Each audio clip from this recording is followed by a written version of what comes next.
uh-oh, Daniel, there's a quandary. Like, everyone's afraid. Hold on, sit down, folks. Apparently, the DNC is worrying. They're afraid about a certain candidate that's going to be winning on Super Tuesday. Is it Doomberger? Is it Biden? Is it what? Oh, it's Tulsi. It's definitely Tulsi.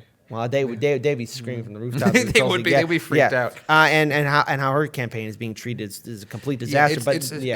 We're gonna see what happens, what remains of it when South Carolina happens. But we do want to talk about Super Tuesday, which will be a little bit after South Carolina. So maybe things will shift around before then. So Senator Bernie Sanders' rivals are sounding the alarm over his growing strength and wording that he could effectively secure the presidential nomination on Super Tuesday if Democrats don't quickly align behind an alternative, which they won't because they all think it's going to be them, maybe. The clock is ticking fast towards March 3rd. And I wanted to really dive into that for a second, that little part about why that is. If Sanders wins outright the first 10 states, I don't know. What can you possibly do to stop him at that point? Every citizen will already be like, well, that's the nominee. That's it. It's over. They underestimated him. They ignored him for so long, and now they split themselves. I mean, it's wonderful to see that this fear is in the hearts and minds of so many campaign people. So, when about March 3rd, when about 1/3 of all delegates will be allocated after the first 14 states get to vote in the Democratic primary race, he's leading in California by a very good margin. And that's a lot of states with Latino population, which are completely behind Bernie Sanders, almost to a majority, even in this crowded field. So he's going to walk away. Right now, if you watch the numbers, Sanders is just behind Buttigieg in terms of delegates because they were so close in delegate count. But after Super Tuesday, he might be 50, 100 points ahead of them, which would be nuts. And then, the Wolf Blitzers are going to be like, you know what? We're not going to count delegates anymore. We're going to smiles. We're going to count selfies. How many selfies did they get? That's our new official ticker. Anyway. So Sanders and former Senator South Bend, Indiana Mayor Pete Buttigieg have effectively split the delegate hauls from Iowa and New Hampshire. Like I said, I've talked before in different shows. It's kind of irrelevant because of what's happening next. Sanders is the favorite to win the Nevada caucuses on Saturday. Sanders has been keeping a light schedule in Nevada, instead making the strategic decision to beat his rivals to the Super Tuesday states. Also, good fact to note, Joe Biden's also skipping Nevada, which of course won't backfire on him as he tries to secure South Carolina, because everyone's going to go, oh yeah, I want to vote for the guy who took 5th place, 4th place, and 3rd place. That's the guy I want to vote for. Anyway, where's your fireball? Where's your fireball now, Joe? Where he's begun to campaign vigorously in the Super Tuesday states over the past week. Sanders drew about 50,000 people, or as Wolf Blitzer would say, he's dropped to only 50,000 people in rallies in North Carolina, Texas, Colorado, California, Washington, punctuated by a massive event in Tacoma, Washington, which drew 17,000 people, or as CNN would say, hey, golf rules, lower is better. Sanders has opened up polling leads in California and Texas, the two biggest states to vote on March 3rd, and his small donor fundraising apparatus is steamrolling the competition because he has a long-term plan, he has infrastructure, he has the means to support it. He ran last time and built all these connections. He knows what he's doing. And what's he running against? He's running against what do we call it? Mythical, is it Moneybag? What was it? Mythical Monopoly Mike? That was our name for it? Yeah, Mythical Money. I'll just call him Doomberger. Whatever. oh, you're making me hard with that. No, Triple M. Triple M is ad-based mythical creature that no one knows about, and when he is in real life, he is underwhelming as all hell. You have Joe Biden, who by the time Super Tuesday happens will almost be guaranteed to have been have dropped out after South Carolina. You're going to have Pete is just going to just collapse outright in the next two states and not have any infrastructure. Doubly true with Amy Klobuchar. Sadly, Tulsi Gabbard is probably going to drop out after South Carolina unless something miraculous happens there. If she's able to get a delegate. If she gets able to get a delegate or a number of votes, that's a different story. But sadly, I think that the media is ignoring her at this point, and a lot of the energy has just gone to Sanders. Whether that's good or bad is, we want to see her as Secretary of State. We've been consistent about that for about a year. And it's not over for Tulsi Gabbard. Yeah. But I think if we look at the bigger picture for Super Tuesday and what it means going into March, it means that we have to remember how badly corporate media screwed this up. Now, again, the only way Bernie Sanders is going to get this momentum, the only way Bernie Sanders is going to come out victorious, like we're reading from this article, the only way it's going to happen is if, number one, his voters turn out en masse. No one should be taking it easy at this point.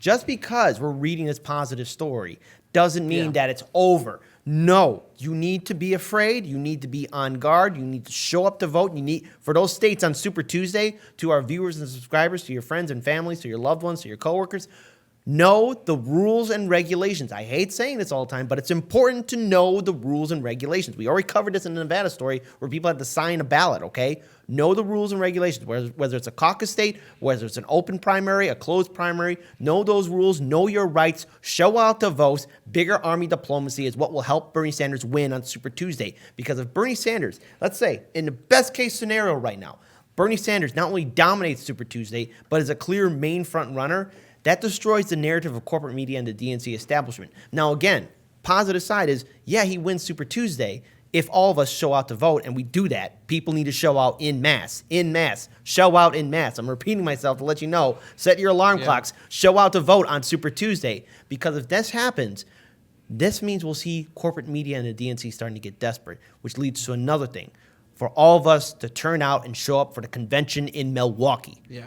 If we don't do this, if we are not prepared for an uphill fight, which we must always be for all these primaries, Nevada's going to be a fight. South Carolina will be a fight. Super Tuesday will be a bare-knuckle brawl. Be ready to fight and show out to vote so we can actually finally bring in much-needed political change. Paul. I want to really quickly finish this up. There's one little part I want to read out. The problem for the anti-Sanders wing is that there is no strategy to stop him. And the Vermont senator is in a position to potentially build a delegate lead while his centrist rivals split the moderate vote amongst themselves. This is what I was talking about all this time, that right now that they've put themselves in such a position that by the time that they do realize that we have to go behind Bloomberg, which I think is going to be the outcome because he has all the money, it's going to be too late. Sanders will have a massive lead, a massive advantage, and then Sanders will also have the even if Bloomberg stays for the entire primary, which would be stupid, he's going to be able to show him just destroying a billionaire every debate, every chance he gets. He will take those gloves off like we saw at that last debate. He will have already won before we even get to the convention. And that's what I'm saying, again, that it's going to eventually go down to 2 because they will consolidate themselves. They will try and stick behind someone, but it's going to most likely be partial consolidation after South Carolina and then full consolidation after Super Tuesday. But again, it's going to be too late for them. But just like Kit said, that doesn't mean stop. That doesn't mean hit the brake. It means hit the gas harder. Hit the gas, and if you don't it's stop, because of the current energy that we're at this point. So push harder, give more, donate more time, make sure you go out to vote, all those things. Get people involved. This means we have to put more effort. We have to overwin. We've always had to overwin. That's always been the accepted view. That's at least been the view I've always had. And so that's why I've been like, I know that they're going to pull a percentage after the election. They're going to do this, they're going to do that. They're going to make Iowa very difficult. They're going to make New Hampshire, they're going to use laws and everything like that. Nevada's already looking like science as going to be a state that was going to be a still problem. winning. But the fact you have to show out to vote. He's still winning. So I feel like I have to be like, guys, let's take the rose-colored glasses off a little bit. Not that I want to step on any of the, like, we totally need to get out the vote. Like, that's imperative. Like, I love the way Kyle Kulinski phrases it. Is like, we need to behave as though we're 10 points behind at all times. Yes. And that's what's really necessary. But the whole, they're going to consolidate behind one candidate. That, given that the DNC showed their hand so much that they really want a contested convention here, I have some doubts as to that playing out. So you've got Pete Buttigieg and Bernie Sanders in this nearly deadlocked heat based on the DNC released recanvassed totals in Iowa that are putting Pete up very slightly. Amy Klobuchar had a really strong showing in New Hampshire. It's not unlikely that after a debate where Bloomberg really got taken down a notch, and the two big winners were, in doing so, were Bernie Sanders and Elizabeth Warren, the media has really coalesced around, Warren won the debate because she had the better moment against Bloomberg. That could stand to bolster her in the polls. She could come away from Nevada with a reasonable win. Imagine if someone else has a reasonable win or second place in South Carolina. Now we're in a place where you get to Super Tuesday and people don't know who the candidate people are coalescing around is, because you've got these second place strong finishes from multiple different candidates, and it keeps that vote split. So I still think there's a strong possibility of heading toward the convention where Bernie has a plurality potentially, but not a majority. And because coalescing around one candidate allows Bernie more room to grab a majority, particularly if the candidate they decide to coalesce around is Bloomberg, just because he has money. So this is the way I look at this is much more from a rules for rulers sense of it, that it's their own natural logic is going to start working against them, and it kind of already has. They're going to look at this and say we have too many people on the side. Their point being made that they're trying to go for the convention. There's no question. There's no question they are. But I think that they realize that if Sanders wins every state, even if it's not by a majority, that in the minds of the voters it gets made up. And then the later states, it just is like, well, it doesn't matter if there's 10 people running. It's Bernie's the only one who's winning.